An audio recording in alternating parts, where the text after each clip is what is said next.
maravilloso. Hoy queremos hacer algo diferente porque en unos momentos vamos a tener también un canto congregacional.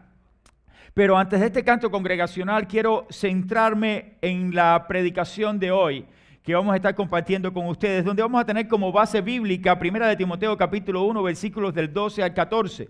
Y quiero invitarles a buscar. Este fue un pasaje que en la última cumbre de oración tocamos y que es un pasaje hermoso, pero que también quiero de alguna manera poder compartir con ustedes hoy algunas enseñanzas sobre la gracia de nuestro Dios. 1 de Timoteo capítulo 1, versículos del 12 al 14. Si lo tenemos, vamos a ponernos en pie, por favor. Vamos a leer la palabra del Señor en estos 3 versículos que dice de la siguiente manera. Repito la cita. 1 de Timoteo, capítulo 1, versículos del 12 al 14. 1 de Timoteo, capítulo 1, versículos del 12 al 14. ¿Lo tenemos? Amén. Amén. Dice la palabra de Dios. Doy gracias al que me fortaleció, a Cristo Jesús nuestro Señor, porque me tuvo por fiel poniéndome en el ministerio. Habiendo yo sido antes blasfemo, perseguidor, injuriador, mas fui recibido a misericordia, porque lo hice por ignorancia e incredulidad.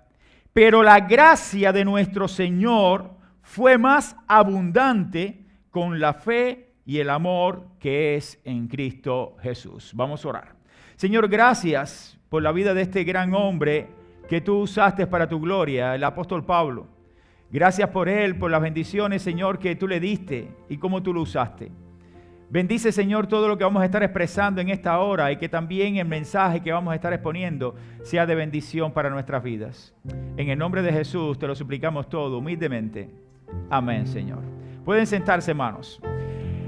Ustedes están escuchando ahora la melodía de un hermoso himno que se escribió hace muchísimos años, más de 300 años. Este himno fue un clásico conocido con el título de Sublime Gracia. Sublime Gracia. Pero muchas veces hemos cantado este himno y no sabemos ni siquiera el trasfondo de lo que sucedió con la persona que compuso este himno. Y cuando vamos a la historia y vemos allí la vida de John Newton, que fue el escritor de esta hermosa composición de 4 estrofas, se nos narra que este hombre nació en el 1725. Y cuando tenía apenas 7 años, su madre se enfermó de tuberculosis y murió, falleció. Su padre era un marinero que traficaba esclavos, un marinero inglés que traficaba esclavos, y volvió a casarse. Pero aquella mujer con la que se casó no trató bien a Newton. Newton entonces fue maltratado desde muy temprana edad, con apenas 7 años. Cuando cumplió sus 11 años, su padre lo llevó entonces al barco donde él traficaba. Y allí comenzó su vida como marinero con apenas 11 años. Newton era un muchacho súper desobediente. No le interesaba nada de las cosas que eran correctas. Al contrario, toda su desobediencia y toda esa carga emocional producto de la pérdida de su madre fue llevada entonces en su vida y sus prácticas eran muy desagradables. Su madre era una mujer piadosa la que falleció y desde pequeño trató de inculcarle los caminos del Señor, pero Newton, cuando creció separado de su madre y de aquellos principios que fueron inculcados con su temprana edad, simplemente los olvidó. A partir de ese momento, Newton, con apenas ya 11 años, ya era un joven que tenía que seguir adelante con su padre en todo lo que el padre estaba mostrándole que era correcto, porque era su forma de vida. Newton entonces se convirtió en un marinero. Y en ese tiempo como marinero, la desobediencia que había acumulado desde temprana edad se convirtió entonces en un problema que trajo consecuencias en su juventud. Era un muchacho que no le gustaba recibir ni órdenes. Era un muchacho que no quería someterse a la autoridad. Era un muchacho muy blasfemo. Pero no solamente no se sometía, sino que blasfemaba contra Dios. Contra el Dios que tu madre le había inculcado, que le había enseñado. A él no le interesaba a Dios. Llevó entonces adelante su vida de esta manera, al punto de que su insubordinación contra los jefes, contra los marineros, lo llevó entonces a que sufriera grandes castigos. Fue puesto en prisión y fue puesto también con los esclavos, donde eran llevados, es decir, puesto con los esclavos que eran llevados en los barcos de traficantes, producto de su insubordinación. Producto de esto fue abandonado en Sierra Leona. Y ahí en Sierra Leona tuvo que trabajar en unas plantaciones y también fue castigado duramente por los habitantes de aquella región. Su padre, al escuchar noticias, entonces trató de sacarlo y logró sacarlo de aquella condición. Así fue la vida de Newton en su juventud y parte ya de su adultez. Newton no quería saber nada de Dios. Newton no quería saber nada de lo que Dios le estaba mostrando como misericordia y gracia. Pero en el año 1748, siendo todavía un joven, este muchacho salió una noche para ir rumbo a Inglaterra después de salir de Sierra Leona porque su padre había pagado para un rescate. Y cuando iban rumbo a Inglaterra se desató una gran tempestad en el mar. El barco de Newton se hundía. Muchos de los marineros que estaban junto con Newton cayeron al mar y se ahogaron. Y cuando él vio que todo estaba perdido porque el barco estaba a punto de naufragar, y estoy hablando de una historia real, no es una historia ficticia que uno se inventó, de algo real, él entonces se recordó de las enseñanzas de su madre antes de morir. Las enseñanzas que su madre le dio los primeros 7 años de su vida. Y allí en medio de toda la situación catastrófica que estaba viviendo, dijo así clamando al Señor: Señor, ten misericordia de nosotros. Señor, ten misericordia de nosotros. Esa noche Newton comprendió que Dios oye la oración hechas de un corazón arrepentido. Aunque sea el corazón más vil, más malo del mundo, cuando tú vienes arrepentido delante de Dios, Dios perdona y restaura tu vida. Y eso lo experimentó Newton. Esa experiencia marcó la vida de este hombre, que recordó siempre ese momento como el momento de su conversión, el momento de volverse a Dios. Su vida a partir de ese momento comenzó a sufrir cambios. Continuó siendo un traficante de esclavos. Pero ya sus tratos con los marineros y con los propios esclavos que traficaba comenzó a cambiar. Hasta el año 1764, que regresó completamente a Inglaterra y allí estudió y se hizo obispo, se hizo pastor, se hizo ministro del Evangelio. A partir de ese momento comenzó a luchar contra la emancipación de la esclavitud. Se declaró en contra de la esclavitud. Él había vivido todos sus años siendo un traficante de esclavos y ahora él decía: ¿cómo podemos seguir haciéndolo? Y comenzó a luchar para que se acabara la esclavitud en Inglaterra. Fue uno de los grandes hombres de Dios que luchó contra esto. Dice la historia también que después de luchar contra todas estas cosas se convirtió en un gran predicador de la palabra. Predicaba y enseñaba la palabra de Dios, pero no solamente esto, era un gran músico y compositor. Y un día, leyendo la palabra del Señor en Primera de Crónicas capítulo 17 versículo 16, cuando Dios hace un pacto con el rey David, lo llevó a escribir las 4 estrofas del himno Sublime Gracia. Las palabras son las siguientes cuando leyó este texto del capítulo 17 versículo 16, cuando David dice: y entró David y estuvo delante de Dios y dijo: Jehová Dios, ¿quién soy yo y cuál es mi casa para que me hayas traído hasta este lugar? ¿Quién soy yo? ¿Por qué has tenido misericordia de mí? ¿Por qué has tenido gracia para conmigo? Aquellas palabras de las Escrituras calaron la vida de este hombre de Dios. Y fue cuando se puso en sus manos y escribió este hermoso himno que vamos a cantar hoy. Sublime gracia, basado en su vida, en todo lo que pasó, en cómo Dios trató con él, en todo lo que hizo. Pero además de eso, en cómo vio la gracia que salva, la gracia que transforma, la gracia que perdona. Yo les invito a ponerse en pie, hermanos, y cantemos este hermoso himno, estas 4 estrofas de este hermoso himno, Sublime, Sublime Gracia.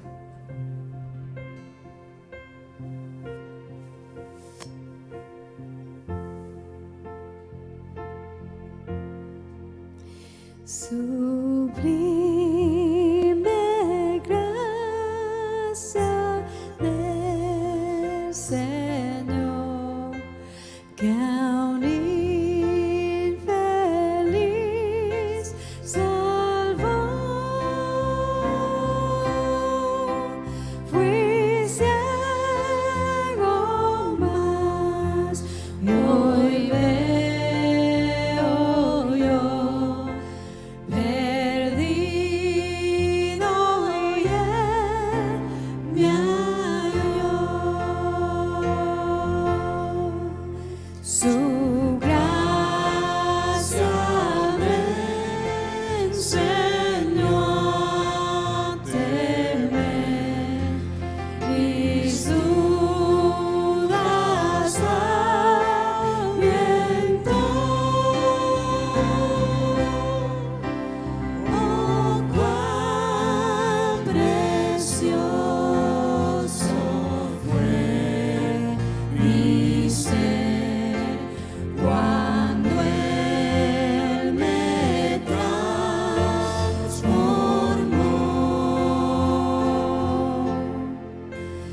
En los peligros su aflicción que yo he tenido aquí, su gracia siempre me libró y me guiará feliz. Y cuando en Sión por siglos vi, brillante esté cual sol, yo cantaré por siempre ahí su amor que me salvó. Y cuando en Sión por siglos vi, brillante esté cual sol, yo cantaré por siempre allí su amor que me salvó, su amor que me salvó.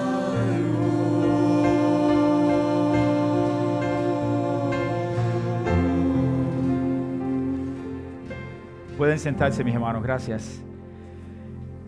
Este hombre, Newton, dijo lo siguiente después de su conversión: no soy lo que debo ser, tampoco lo que quiero ser, pero por la gracia de Dios no soy lo que solía ser. Por la gracia de Dios no soy lo que yo era antes, porque la gracia de Dios me transformó, la gracia de Dios me perdonó, la gracia de Dios le dio a mi vida un nuevo sentido. Y hoy, querido amigo y querido hermano que me escuchas, hoy quiero compartir con usted algunas preguntas que nos harán reflexionar sobre lo que es la gracia del Señor. Cuando miramos vidas como este hombre, vidas tan deplorables delante del Señor, que uno dice, ¿de qué sirve esta vida? De nada. Dios la hace algo nuevo.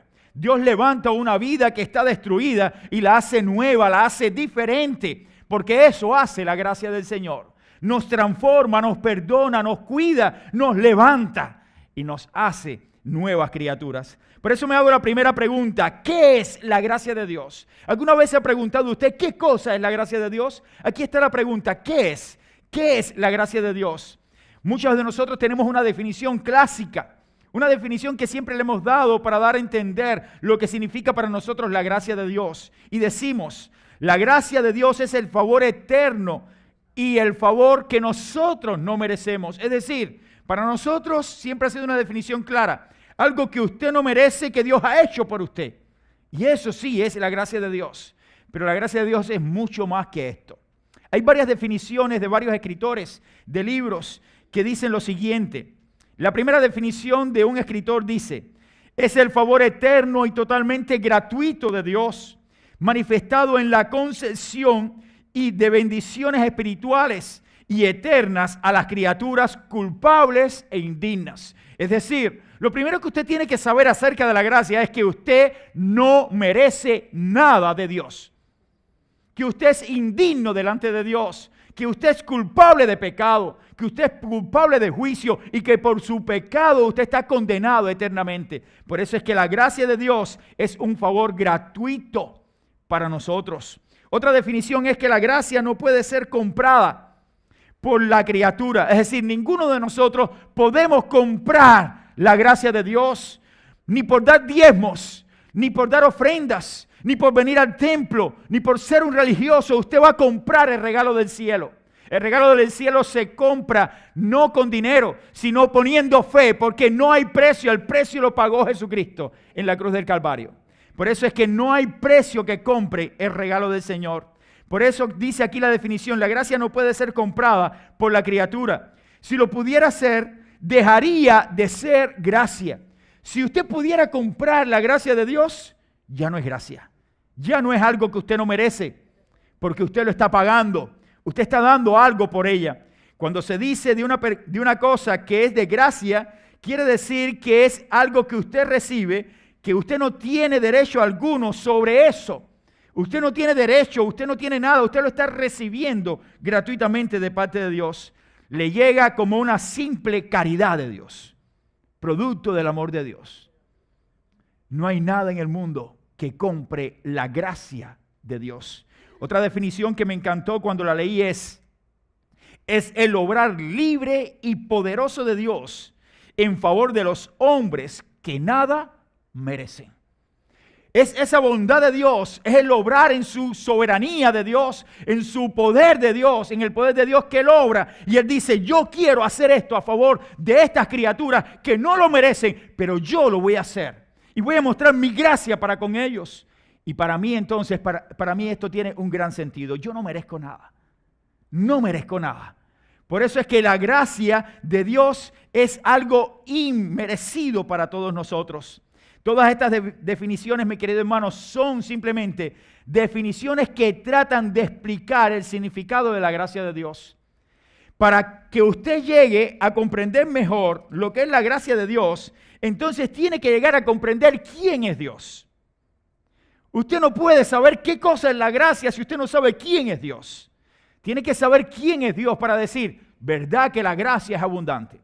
Si usted va a la Biblia y usted comienza a ver a Dios, quisiera que me ponga la imagen del título, por favor, o del primer punto. Cuando usted ve a Dios, usted tenga la idea de Dios, que Dios es el creador de todo lo que usted ve. Entonces, no estamos hablando de alguien que me va a mostrar gracia, no es un humano que muestra gracia para conmigo. No es un humano que me dice, toma esto, no tienes que pagarme nada. Estamos hablando de alguien que es absolutamente santo, absolutamente poderoso, absolutamente creador de todo lo que se ve y lo que usted no ve.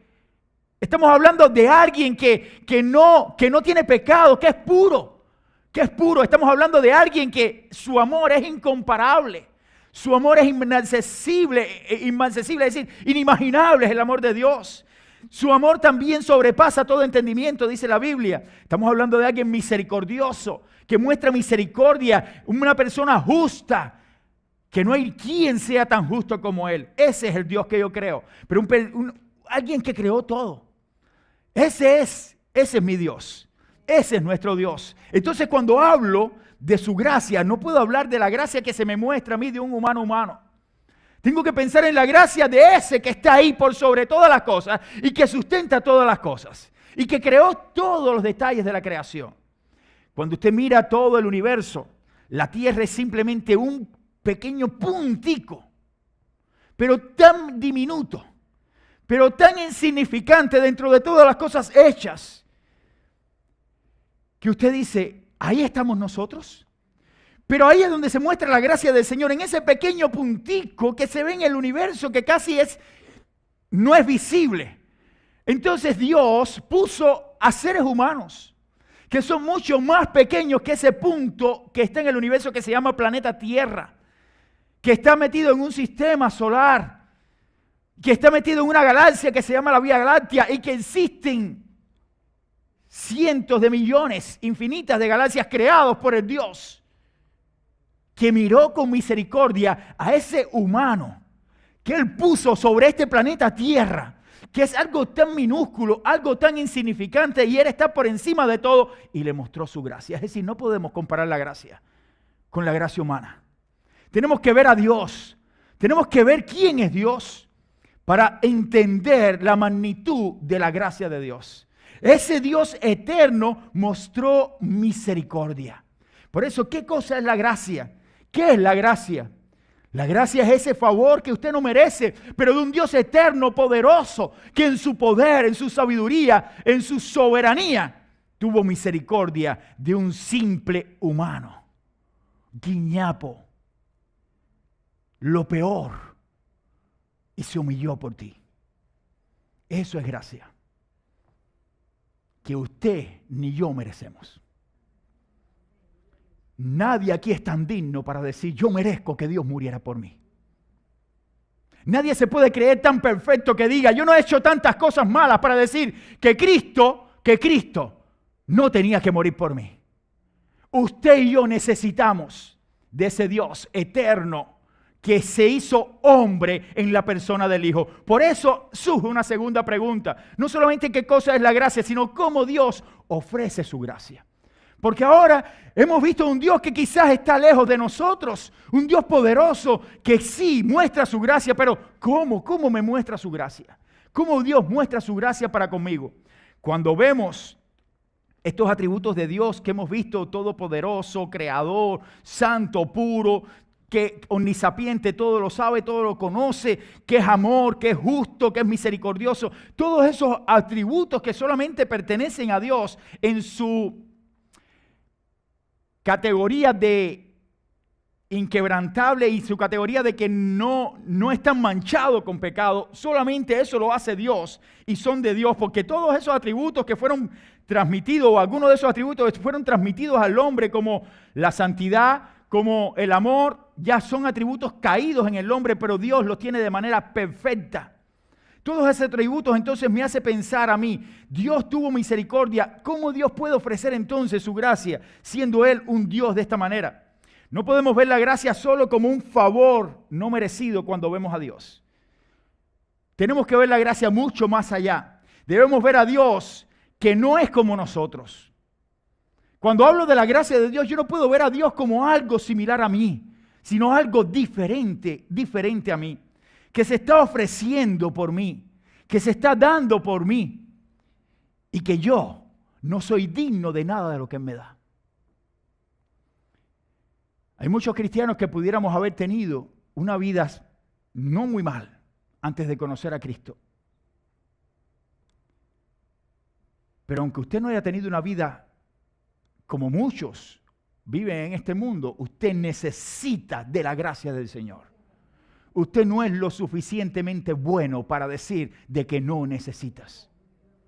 Y ese Dios nuestro mostró su misericordia y su gracia y se ofreció. Y desde el Antiguo Testamento hay muchos pasajes que muestran esa misericordia, esa gracia que se ofrece, esa gracia que se da a favor del hombre. Desde el mismo momento de la caída del hombre, allí Dios mostró gracia, mostró misericordia, mostró amor en la persona de Adán y Eva. ¿Y cómo lo hizo? Cuando usted va allí a la Biblia y buscas en Génesis capítulo 3, versículo 21, dice la palabra del Señor que Adán y Eva desobedecieron. Y después de la desobediencia trajo consigo entonces la desobediencia ser separados del huerto del Edén. Fueron sacados fuera. Entonces el hombre se vio desnudo porque ya conocía, había pecado y ahora estaba en desobediencia contra Dios. ¿Qué hacer? Dios no le había dicho nada acerca de la manera en que debían buscarle después de la caída. Dios tomó la iniciativa. Dios tomó la iniciativa y mostró su gracia. ¿Y saben cómo lo hizo? Ahí aparece el primer sacrificio de un animal en el Antiguo Testamento. El primer sacrificio de un animal. Tomó pieles de animales y los cubrió su desnudez, mostrando así su misericordia, su gracia para con los seres que Él había creado. ¿Lo merecían Adán y Eva? ¿Merecían la gracia del Señor? No merecían Adán y Eva la gracia del Señor. Sin embargo, Dios mató a un animal para cubrir allí su cuerpo porque se veían desnudos y estaban avergonzados de estar en esa condición. Y Dios en su misericordia, en su gracia dijo, hay que cubrirlos. Tomó un animal, mató un animal y cubrió al hombre y a la mujer que Él mismo había creado. Queridos hermanos, posteriormente se da a entender con mucha claridad en las Escrituras que este animal que fue sacrificado para cubrir al hombre, para mostrar la gracia, era un tipo de lo que Cristo iba a hacer en la cruz, que era morir para cubrir nuestro pecado y perdonar nuestro pecado. Entonces, eso es gracia. Usted no lo merece. Usted no merece nada de Dios. Usted no merece la misericordia de Dios. Mas Dios muestra su amor para con nosotros en que aún siendo pecadores, Cristo murió por nosotros, por su gracia. Es su gracia la que nos salva. También dice la palabra del Señor en el Antiguo Testamento que por la gracia de Dios escogió un hombre llamado Abraham para que por medio de él fueran bendecidas todas las familias de la tierra. ¿Y fue por qué? Por la gracia del Señor. La Biblia nos dice allí en Génesis capítulo 12, versículo 3, bendeciré a los que te maldijeren. Bendeciré a los que te bendijeren, y a los que te maldijeren, maldeciré. Y serán benditas en ti todas las familias de la tierra. ¿Acaso Abraham pidió esto a Dios? No, fue la gracia del Señor. Yo voy a bendecir a las familias de la tierra por tu persona, por medio de ti, por tu descendencia. Mi gracia alcanzará, llegará a muchas personas en la tierra. Y hoy hemos sido alcanzados nosotros por su gracia. Porque la promesa que fue hecha a Abraham fue una promesa que llegó a nosotros por medio de la predicación y proclamación del Evangelio, que habló de la gracia que Dios entregó para bendición de nosotros en Cristo Jesús. Entonces, somos bendecidos. La gracia del Señor abunda y la gracia del Señor se ofrece. Dios ofrece su gracia a los hombres. También la Biblia nos habla allí cuando está hablando en el libro de Génesis también acerca de la vida de Noé, que estaba la tierra completamente corrompida. Corrompida estaba la tierra. La Biblia nos dice que Noé estaba en una sociedad donde la maldad era lo que más se practicaba. Perdón. Y dice la palabra del Señor que en medio de toda esta maldad y de los pensamientos de los hombres que estaban en ese momento en la tierra, que iba todo hacia el mal, porque todos los hombres corrían hacia hacer lo malo ante los ojos de Jehová, ante los ojos de Dios. Dice la Biblia que entonces Dios miró, y cuando miró, vio un hombre en la tierra, que Dios tuvo gracia para con él por la vida que llevaba aquel hombre. Y dice el texto bíblico lo siguiente: pero Noé halló gracia ante los ojos de Jehová.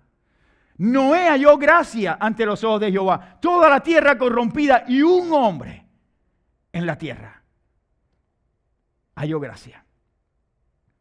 Cuánta misericordia Dios mostró para con Noé y su familia, siendo él el paladín en ese momento del mensaje de salvación para todos los coterráneos de su época. Un llamado al arrepentimiento: arrepiéntanse porque vendrá un diluvio. Y Noé era el payaso, como lo hemos dicho en otras predicaciones. Noé era el hazmerreír de las personas. Y siempre, cada vez que pienso en este pasaje, pienso en la sociedad actual. Pienso en el momento que vivimos hoy. Porque dice la Biblia que como en los días de Noé vendrá la destrucción repentina. Es decir, así será el fin de los tiempos. ¿Y qué pasaba en los tiempos de Noé? Siempre esta pregunta surge. ¿Qué sucedía en los tiempos de Noé? La corrupción estaba en los niveles más altos. Solamente Noé fue hallado justo. Solamente Noé. Hoy estamos mirando una sociedad donde la justicia ya no opera dentro de los hombres. Los hombres no buscan a Dios. Los hombres rechazan a Dios. Todo va camino hacia lo que está destinado al fin de los tiempos.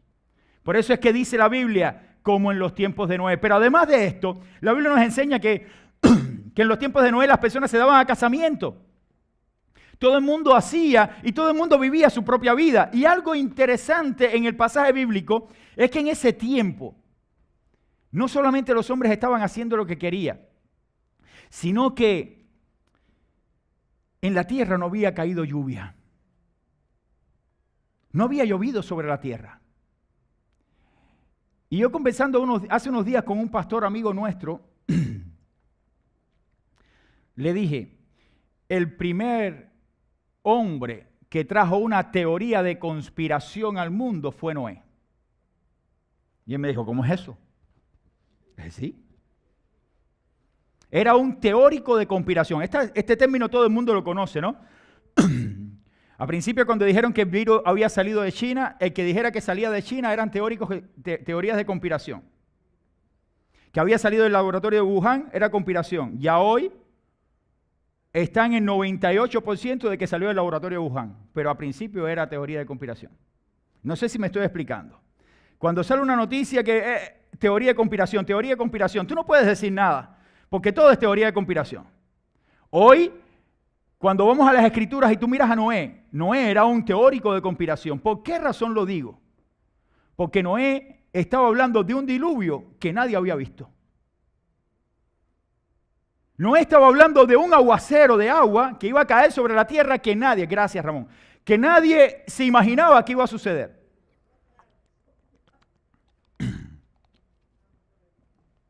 Que nadie imaginaba que iba a suceder. Entonces Noé decía, va a venir un diluvio sobre la tierra. Disculpen. Va a venir un diluvio sobre la tierra. Y la gente decía, Noé, tú estás loco. ¿Y esa teoría dónde la sacaste, Noé? Sí que va a llover sobre la tierra.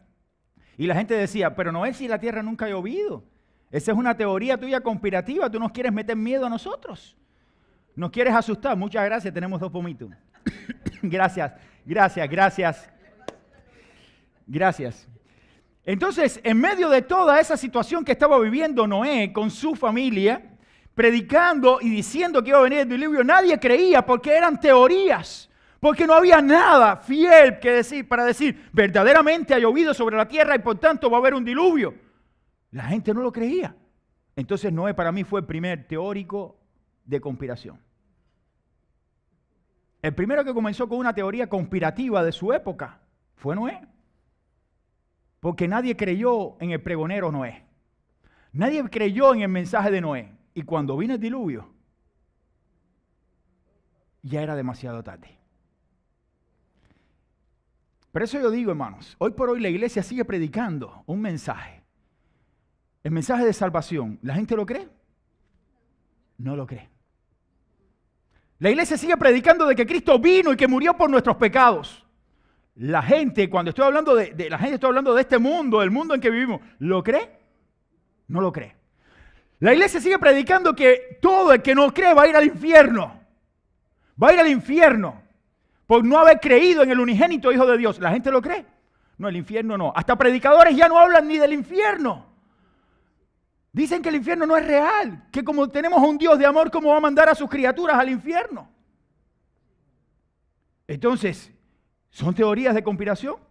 Otra teoría de conspiración hoy en día puede ser que usted esté predicando que Cristo viene. Y la gente dice, no, ese no viene nada. Ha pasado 2000 años y no ha venido. ¿Cuándo va a venir Cristo? ¿Son teorías conspirativas? Sí, para muchas personas. Pero estas son las teorías conspirativas religiosas. Cuando hablamos hoy de la marca de la bestia, son teorías conspirativas. Ya no se puede hablar ni de eso. Ni de eso se puede hablar hoy. Pero está en la Biblia. Ahora hay que tener mucho cuidado con lo que usted le dice que es la marca de la bestia. Porque hay por ahí algunos que han dicho, no, la vacuna es la marca de la bestia. Cuidado, no diga eso. Eso no lo dice la Biblia. La vacuna no es la marca de la bestia. Pero que puede ser basado en cualquiera de las plataformas que estamos viendo hoy por hoy en el mundo. Estamos hablando ya de situaciones mayores. Hace unos tiempos atrás estaba hablando de teorías conspirativas, que uno de los que estaba hablando y que estuvo hablando sobre esto fue el doctor César Vidal, este catedrático, que estaba hablando de gran reseteo y de gran apagón. Cuando estaba hablando sobre eso, muchas personas decían, eso es mentira, eso es teoría de conspiración. Hoy Austria, el gobierno de Austria, la ministra de Defensa de Austria dijo que el mundo tiene que prepararse, Europa tiene que prepararse para un gran apagón. Y lo que era una teoría de conspiración hoy se está convirtiendo en una realidad. Estamos viviendo momentos, hermanos, en que ni siquiera imaginamos todo lo que está aconteciendo a nuestro alrededor. Pero en medio de todo esto, en medio de toda esta información, Dios muestra su gracia. Dios muestra su gracia. Dios da al hombre lo que el hombre necesita. Por eso es que trazó un camino perfecto por medio de Cristo para dar el favor a los hombres. Por eso es como Dios ofrece su gracia. Dios ofrece su gracia de forma voluntaria en su soberanía y la muestra a favor de nosotros sin merecer la gracia del Señor. Dios nos da más allá de lo que nosotros podemos pedir. El propio Noé, el propio Lot, dice la Escritura, que cuando venía saliendo de allí de la ciudad de destrucción de Sodoma y Gomorra, Dios mostró misericordia con Lot. Él pudiera haber eliminado toda la ciudad juntamente con Lot, pero Dios tuvo misericordia de Lot. La gracia de Dios alcanzó a Lot y a su familia, pero tristemente su esposa miró atrás y allí se quedó como una estatua de sal. ¿Por qué? Por desobediencia. Dios sigue mostrando su gracia hoy, mi querido hermano. La gracia de Dios, Él la ofrece a los hombres para que nosotros tengamos vida en Cristo. Ahora llegamos a una tercera pregunta. Y es una pregunta que yo me he hecho una y otra vez. ¿Quién soy yo para merecer su gracia? ¿Quién soy yo? Y era la pregunta que decía el rey David. Y fue la pregunta, una de las preguntas o de los textos que inspiró a este gran cantautor, gran compositor cristiano, Newton, para escribir Sublime Gracia. ¿Quién soy yo? ¿Quién soy yo? ¿Quién soy yo para merecer la gracia del Señor? ¿Te has preguntado alguna vez esto? ¿Te has hecho la pregunta exactamente esta en tu vida? ¿Yo merezco la gracia del Señor? ¿Merezco que Dios mostrara su amor para conmigo? Observa hoy tu vida, ahora mismo. Observa hoy tu vida, lo que has hecho con tu vida. Observa también las cosas que hoy estás haciendo y que a Dios no le agrada. Mira tu pasado. Mira tu pasado. El apóstol Pablo nos dice que él fue, como aparece en el texto, antes fue blasfemo. ¿Sabe lo que era blasfemo? Era levantar su boca contra Dios. Levantar su voz contra Dios y decir cualquier cosa contra Dios. Eso era el apóstol Pablo. Y él dice, yo antes fui blasfemo. Fui perseguidor de los cristianos. Fui un injuriador. No solamente esto, aunque no lo dice el texto, Pablo fue un asesino. Pablo mandó a matar a Esteban, el primer mártir de la fe, que aparece en el libro de Hechos de los Apóstoles, lo mandó a matar. Y Pablo decía, yo he sido todo esto, pero la gracia del Señor me alcanzó. Me dio un nuevo sentido a mi vida y lo que yo era ahora no lo soy, porque Dios me perdonó, Dios me restauró, Dios hizo de mí una nueva persona. Pablo era incrédulo a la palabra que se estaba predicando por los apóstoles, hasta que el Señor Jesucristo no tuvo el encuentro, no lo llamó directamente a él no reaccionó. Pero los apóstoles predicaban a Cristo crucificado y resucitado de entre los muertos.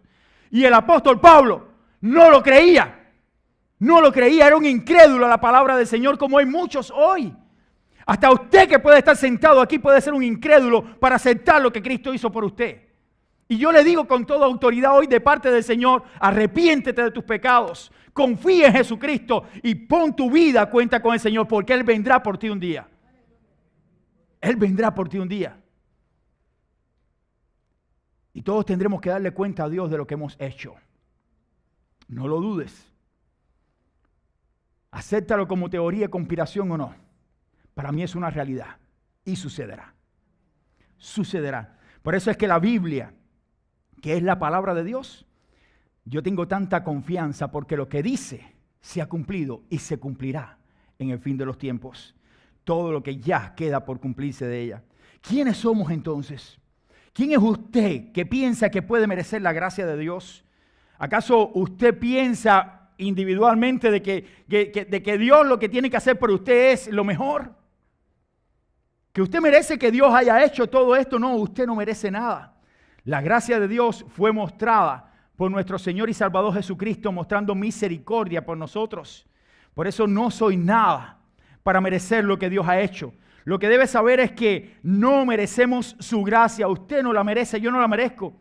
Porque en otro tiempo yo vivía desordenadamente y su gracia me alcanzó, su gracia me transformó.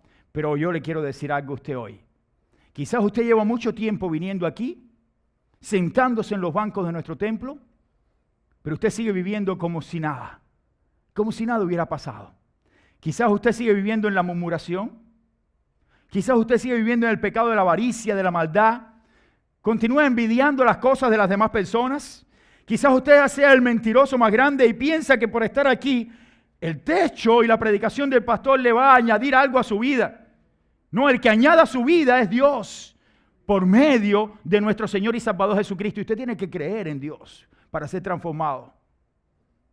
Su vida no le será añadida nada por la predicación que yo estoy dándole si usted no la acepta y usted no la cree. Porque yo puedo estar predicando todo, pero si usted es una persona que está oyendo y sale, pero no pasó nada. Usted tiene que creer la palabra, usted tiene que creerle a Dios.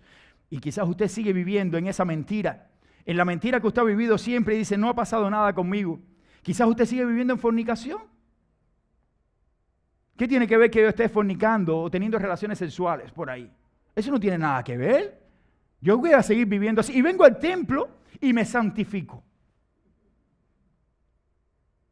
No, hermano. No podemos seguir viviendo igual. Quizás usted también está viviendo con el pecado de la homosexualidad en su vida. Y quizás usted esté calladito. Y usted ha escuchado tantas predicaciones del pastor Cabrera diciendo que es pecado contra Dios la homosexualidad, porque Dios lo condena, y lo condena desde el principio, y hubo ciudades destruidas por el pecado de la homosexualidad. ¿Y usted sigue viviendo así? No importa, me arrepiento antes que Cristo venga. ¿Y cuándo Cristo viene? ¿Cuándo Cristo viene? ¿Usted lo sabe? ¿Y si viene hoy? Si viene hoy, ¿qué pasará con su vida? Quizás usted sigue viviendo en la infidelidad. Usted mantiene su relación de matrimonio y su esposa no sabe nada, o su esposo no sabe nada de su vida. Y usted está en su trabajo viviendo su vida, y él está en su trabajo viviendo su vida, pensando de que su esposa está en lo mejor, porque es una hermana de la iglesia, porque es una líder, y a lo mejor está haciendo cosas que no le agradan al Señor. Estás pecando contra Dios. O lo mismo pasa con el esposo. Y usted está allí en infidelidad. Quizás usted está viviendo de esa manera. Es momento de arrepentirse y que la gracia de Dios te alcance. Quizás usted es un blasfemo y aquí no lo hace, pero cuando sale del templo comienza a blasfemar y a decir palabras que son más grandes que usted. Para poder contemporaneizar con las personas que viven a su alrededor, en su trabajo, para ser el machote del trabajo. Porque si usted no dice malas palabras en el trabajo, usted no es macho. Bueno, cuando yo tenía trabajos seculares no había más macho que yo. Y no decía una. ¿Me explico?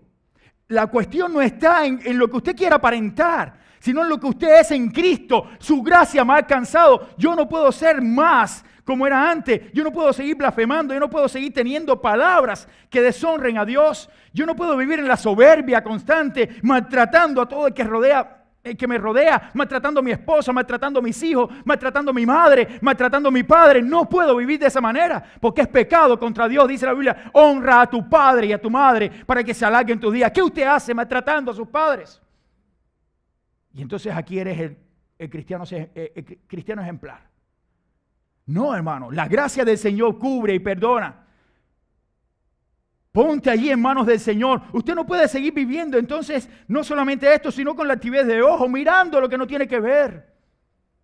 Os antiguos que están así, codiciando todo, buscando el videíto, la película, la persona que pasó por mi lado. Hay personas que tienen una altivez de ojos que desnudan a una mujer cuando pasa por su lado. Tú no puedes seguir viviendo así. No puedes seguir viviendo así.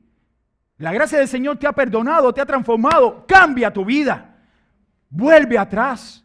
Ponte en manos del Señor. No puedes seguir en desobediencia, no puedes seguir en incredulidad, no creyendo. No puedes seguir en prácticas ocultistas. Y no es que vayas allí al santero para que te diga, como lo tuvimos la semana pasada, sino las cosas sencillas, tratando de buscar respuestas para mi vida. No podemos seguir viviendo así. La gracia del Señor nos alcanza. Y yo me pregunto, si yo era todo esto antes de conocer a Cristo, ¿merezco yo eso? La gracia del Señor me alcanzó y me cambió. ¿Cómo yo puedo volver atrás? ¿Cómo puedo yo seguir practicando lo que una vez dejé?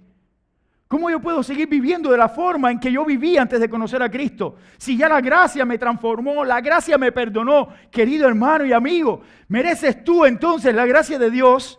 No merecemos la gracia de Dios, pero aún así Dios nos ama, Dios nos cuida y Dios nos protege y Dios quiere derramar sobre ti su amor, porque Él tiene cuidado de nosotros.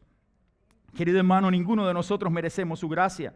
Tampoco tú mereces el perdón de un Dios santo. Tú no mereces el perdón de un Dios santo. Sin embargo, el Dios santo te perdona en Cristo. Es increíble lo que Dios ha hecho. El Dios del universo, el Dios creador, el Dios que todo lo ha dado. Que usted no merece nada. No te quita nada. Te sigue dando. Y aún tú sin merecerlo, te sigue dando. Y aún tú negando la gracia del Señor, te la sigo ofreciendo. Y aún tú no queriendo escuchar el mensaje de salvación, te lo sigue dando. Y aún tú no queriendo saber nada de Cristo, te sigue poniendo personas a tu alrededor diciéndote, Cristo te ama. Cristo te ama. Cristo murió por ti. Y usted cierra los oídos a todo. Y un día ese Dios de misericordia, cuando cierre las puertas del arca, dirá, ya se acabó el tiempo. Se acabó el tiempo. Entonces ahora es el tiempo. La gracia del Señor ha sido derramada sobre nosotros y usted no la merece, mi querido hermano. Pero la manifestación de esa bondad de Dios se hizo por nosotros en Cristo Jesús, siendo el Dios eterno hecho hombre en Cristo Jesús para venir a morir por nosotros en la cruz. Dios te perdona si acudes arrepentido y depositas tu fe en Jesucristo. Dios perdona tus pecados. Dios restaura tu vida. Y no hay pecado, siempre lo he dicho y lo repito, no hay pecado tan grande en este mundo que Dios no pueda perdonarte. Porque la gracia del Señor cubre ese pecado, porque fue más grande su amor que el pecado que tú cometiste. Solo tienes que venir a Él y acudir para que Él cubra tu vida con su gracia. Quiero terminar con este párrafo como conclusión. Amigo, la gracia de Dios es suficiente. No lo olvides. Suficiente para perdonar tu pecado. El Dios eterno y creador de todas las cosas que vemos y aún las que no vemos. Esas cosas que son invisibles para el ojo humano. Se hizo hombre en la persona de Cristo, quien murió por nuestros pecados, mostrando su gracia inmerecida por ti. Su gracia fue tan grande que usted sin merecerlo, Dios lo ofreció. Y yo no sé si usted en esta hora ha entendido que la gracia de Dios cubre, que la gracia de Dios perdona. Pero si usted entiende hoy que Cristo le perdona, que Cristo le da significado a su vida, y usted nunca ha tomado una decisión por Cristo, y usted nunca ha rendido su vida a Cristo. Yo sé que hace unos instantes no había muchas visitas. Todos los que estamos aquí somos de la iglesia, pero no importa. Hemos venido una y otra vez a este templo, pero quizás usted no ha entendido este mensaje de gracia. Quizás usted no ha comprendido que la gracia del Señor perdona tu pecado, restaura tu pecado, te cuida y te hace una persona diferente. Solamente tienes que creer en esa gracia que fue lo que Dios entregó, que entregó a su Hijo más preciado, a su misma esencia para venir aquí en la persona, Dios en la persona del Hijo para morir por nuestros pecados que usted no merecía. ¿Usted cree que Cristo murió por ti? ¿Usted quiere creer hoy o quiere aceptar a Jesucristo como su Salvador personal? ¿Usted quiere hacer de Cristo el Señor y el Salvador de su vida? Yo hoy te voy a invitar. Yo quiero que todos los hermanos en este momento bajen la cabeza, por favor. Todos bajen la cabeza. Y yo quiero hacerte un llamado a ti. A ti. Ahora nadie te está mirando. Nadie te está mirando. Todos estamos con las cabezas inclinadas. Pero Dios quiere tratar contigo. Si tú entiendes hoy que Dios dio lo más preciado por ti, y tú quieres creer en el unigénito Hijo de Dios, en lo que Él hizo por ti en la cruz del Calvario, yo te invito allí a levantar tu mano si usted quiere tomar esta decisión hoy. Que Dios te bendiga. Alguna otra persona, Dios te bendiga. Dios te bendiga. Alguna otra persona, Dios te bendiga. Dios te bendiga, Dios te bendiga. Alguna otra persona que nunca ha tomado una decisión por Cristo y que quiera rendir su vida a Jesucristo y diga, Señor, perdóname, porque yo he vivido de una forma desordenada, pero quiero que tú hagas de mí una persona nueva. Y yo creo que tú, Señor, me puedes perdonar, porque tu gracia me cubre. ¿Alguna otra persona quiere tomar esta decisión por Cristo? Dios te bendiga. ¿Alguna otra persona quiere tomar esta decisión por Cristo?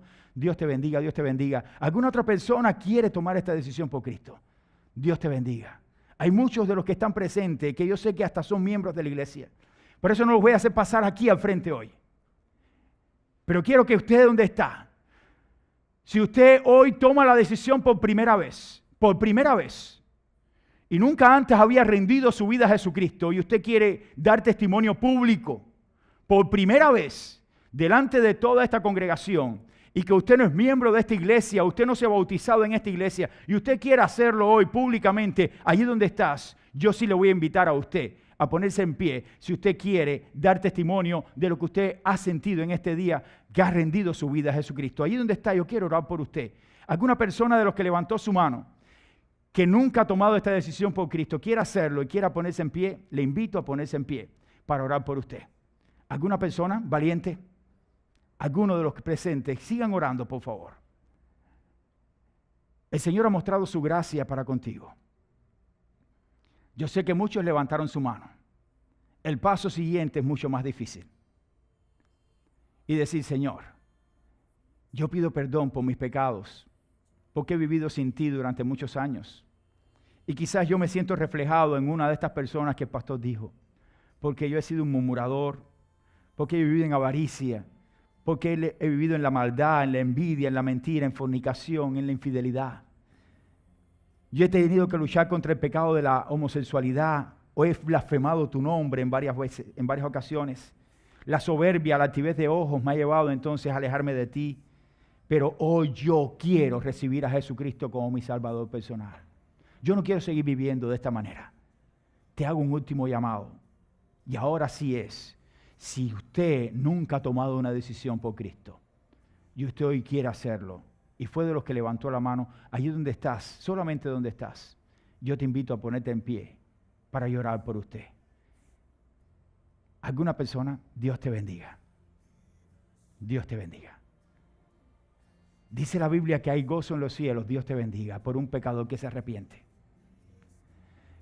Gozo en los cielos por un pecador que se arrepiente. Y yo doy gracias a Dios por los que se han puesto en pie. Le estamos dando la bienvenida hoy por primera vez a esta joven y hoy por primera vez ella toma decisión por Cristo. A Dios la gloria. Dice la palabra del Señor que cuando hay un pecador que viene a Cristo, en el reino de los cielos hay gozo. Yo le quiero pedir a nuestra hermana Juana Martínez que por favor ella se acerque a la joven. Y yo le voy a pedir a ella que pase aquí al frente también nuestros hermanos, los que están acá, para que ellos puedan ser asesorados. Pasa aquí, yo quiero orar por ti, no tengas pena, no tengas pena.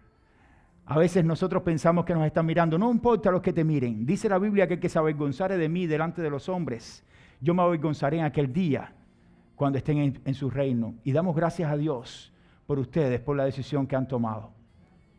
Yo quiero orar por ustedes ahora. Que los líderes, por favor, nos ayuden. Quiero orar por ti, quiero orar por ustedes también. Y especialmente por ti, porque sé que hoy estás por primera vez acá. Yo no sé lo que está pasando con tu vida, pero lo único que puedo decirte es que Dios cuida de ti. Que la gracia de Dios nos cubre y que nada en este mundo nos va a separar del amor de Dios cuando nosotros lo ponemos a Él en primer lugar. Vamos a ponernos todos en pie, oramos por ellos y así estamos concluyendo en esta mañana. Vamos a orar, vamos a orar. Señor y Padre, gracias. Gracias por tu Hijo Jesucristo, porque la bondad tuya ha sido abundante, porque hoy hay gozo en los cielos, porque sabemos que un alma ha venido ante ti, Señor.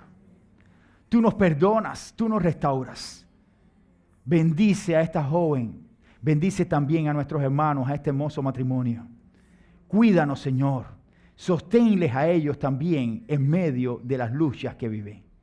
Y Señor, que ahora ellos puedan ser confirmados con tu palabra. En el nombre de Jesús te lo suplicamos todo humildemente. Amén y amén. Que Dios les bendiga, mis hermanos. Por favor, pasa un momentico con ella. Y la clase que está a continuación. Que Dios les bendiga.